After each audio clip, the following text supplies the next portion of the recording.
March 24th, 2022, doing some spring beaver trapping. Haven't been out in about a month, so just anxious to get back to it. We got still plenty of ice on the lakes, but the rivers are starting to open up, as you can see here in front of us. I don't know if you can see that birch out there in the water, but it's got some fresh beaver chewings on it. So there's definitely some beaver in the area. I'll just show you my technique for doing these. I don't waste a lot of time on them, but the idea is to create something that's going to get the beaver's attention. So a little artificial Castor mound, doesn't have to be really big. The idea is just getting fresh mud on the bank that they can see when they're swimming down the river. So if you want to make a big giant mound, you can, but I don't think it has to be that big. Just something for them to see. And here in Wisconsin, our 330s need to be at least halfway submerged, so you want to make sure the water's good, 8 inches or so is probably ideal. And I just put in a couple stakes here, about that far apart.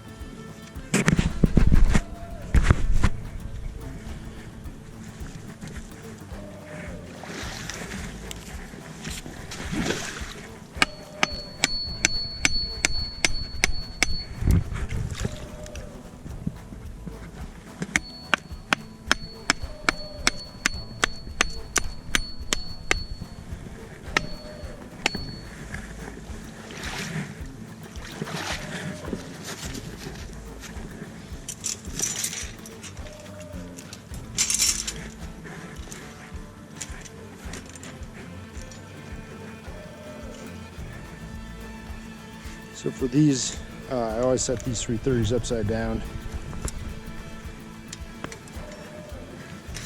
You bend your trigger so they're still submerged.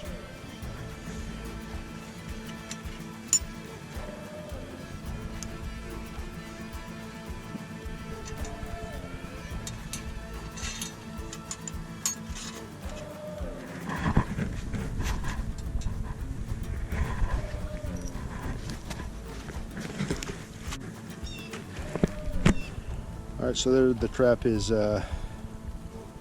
just an inch or so above the water, so I'll have to swim through it to come out and check out this Castor mount. But I'm also going to put some blocking in here, just so they don't try going around either side. Aspen sticks here. Strip a little bark off so they can see it better. I put that right on my Castor mound.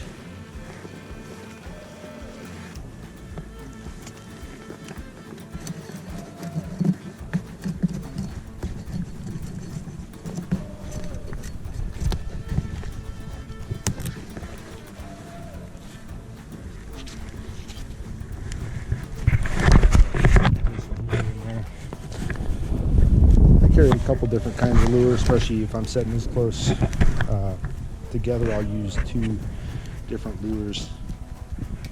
Today I got some Southern Snares and Supply mud shovel Beaver Castor lure.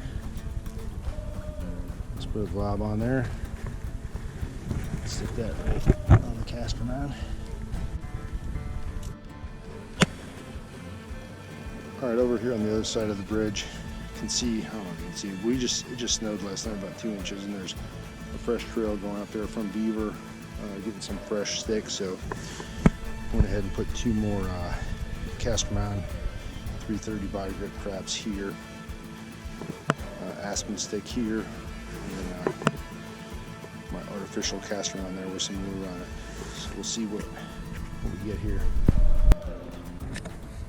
Alright, taking the kayak down the river here, and just floating along the bank, and I saw an active bank den here for beaver, so I went ahead and put a 330 cotton bear in there. So again, the way I set these, super simple. There's a deep channel there, because over here it's only 6 or 8 inches deep. over there 6 or 8 inches deep. Right here it's 18, 24 inches deep. The ground is hard packed. There's no loose silt there, so we know that beaver are actively using this. When they go in and out of their bank dens, they skim right along the bottom, and that's why there's no silt there. So you want to set your trap all the way down on the ground. And again, I usually set mine upside down. I just put my stakes in first, put those in about, what is that, about 16, 18 inches apart. All right, came down the downstream a little farther, found an older looking beaver house here. Doesn't really look that active, but there appears to be 2 entrances here that they look like they've been used recently. There's no silt on the bottom or anything. And I did find a couple of sticks in the area that were some fresh cuttings and stuff like that. So I set both of those, and then had a couple more traps. So I just did another Castor set here and fenced off this area. We put a couple of body grip traps to guard those entrances. And throw a little Castor lure on there. Hopefully that works. All right, back out here at this river where I set some traps yesterday. It's March 25th today. The boat landing, and I had a couple set right here, and looks like we got a beaver in this first one here.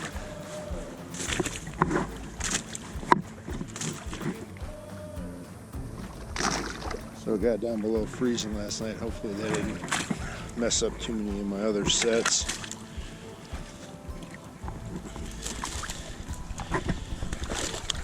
And it's just a young one here.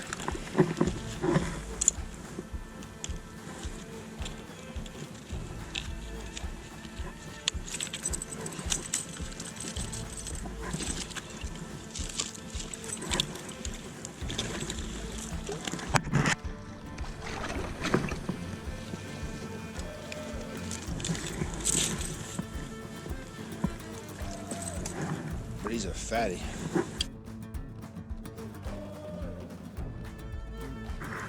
There's a beaver way out here. What the heck? What's going on? I just saw a beaver out there in the water in a trap about 12 feet away from shore.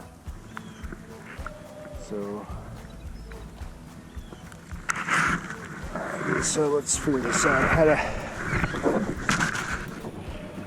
Castor mound there, a bunch of aspen sticks, and then I had it guarded with actually 3 traps. One is still set. This one here is sprung, and this one here is missing. So that's the one. I don't know how he ripped those stakes out. He got 330 around his neck and made it 10 feet out of the water.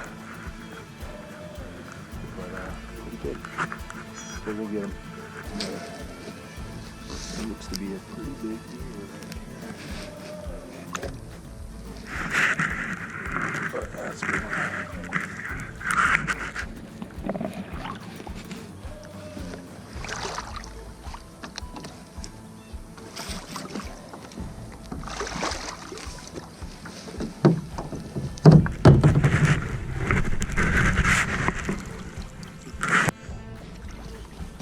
That's a big. That's a big beaver. That's he's up in the 70-pound range. We put him on a scale when I get back, but I'm guessing real close to 70 pounds on him. All right, so I got one more trap over there. We'll go check that quick.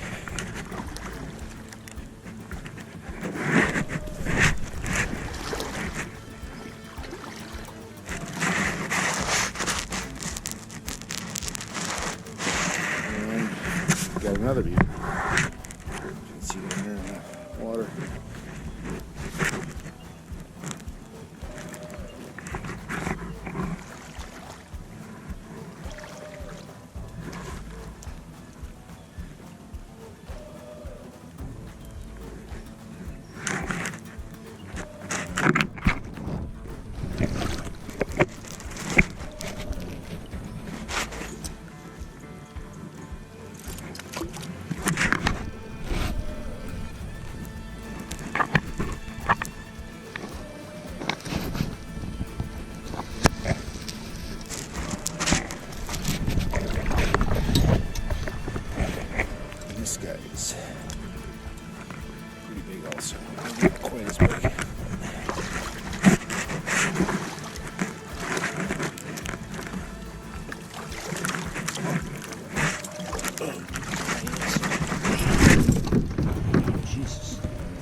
two ginormous beavers, 3XL for sure. Let's tail on this guy. A little fighting. It's already scarred up though. That's not from this spring. All right. So far so good. And we still got a couple more.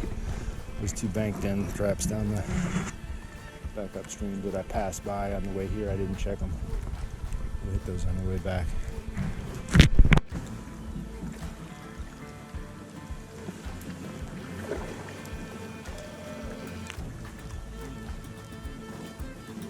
That trap is sprung, but I don't see a beaver.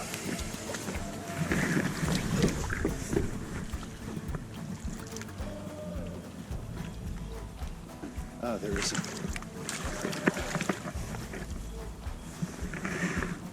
There's a. And that is a little beaver. That was a muskrat at first.